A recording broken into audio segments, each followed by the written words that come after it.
I'm not here to define Mary Sue's, but if I had to describe the ways it's more commonly used the term, it would be for characters that are the center of the universe or that warp the story around them, that are not very liked by the audience, that are too overpowered for their own good, and that achieve victories with too much ease. So this video is mostly to try and fix those characters.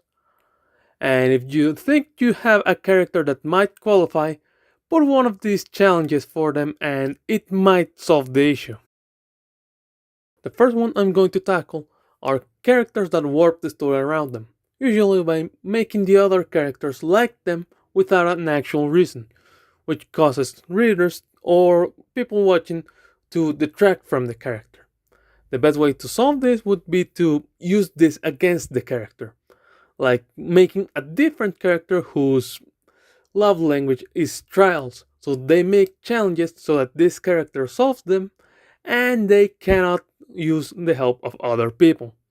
This is mostly for the idea of evolve or die. Either the character develops beyond this characteristic or they die in their soonest. As an example, despite her not being liked by other characters, though I really don't know, I haven't seen Rings of Power, I'm going to use Galadriel. She is a character who warps the story so that she is always right. So the best way to deal with that is to make it so that her being right is the worst thing that could happen.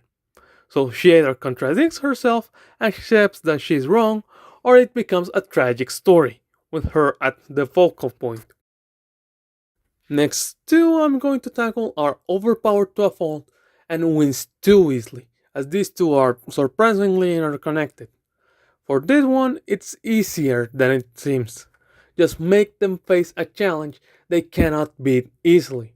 If they're too overpowered, make them use their brain. For this next example, I'm going to use Krito from Sword Art Online. He is very physically capable, enters virtual world games, surprisingly lucky, and he reacts quickly. As such, a slow-paced strategy game would be the best way to challenge him, such as chess or D&D, or a game where he has to use the controller. That would be interesting. The last category I'm going to mention is when characters are disliked for whatever reason. It can be because of arrogance, because of wrath, whatever. And this is usually done to disvalue their perfect status. But if not done right, it just makes things worse. For example, Captain Marvel. She might show herself confident, but it reads as arrogance. I'd say the best way to fix this would be to change the story. Instead of having that whole girl power scene, just have her remember the words of her mentor and friends. Then she blasts off and destroys the fleet. Then she comes back down to fight the man who killed her mentor, as this guy also partnered as mentor. She fights him, she wins, he tries to cheat, and then she can blast him off the stratosphere. Now these are some ways I've had on my head, and I want to make this a series. If you want it to be a series, you can post in the comments a character and why do you think that this character is a Mary Sue or Gary Stu. If you have any idea how to kill a character soonest, you can also put it in the comments below. I don't judge.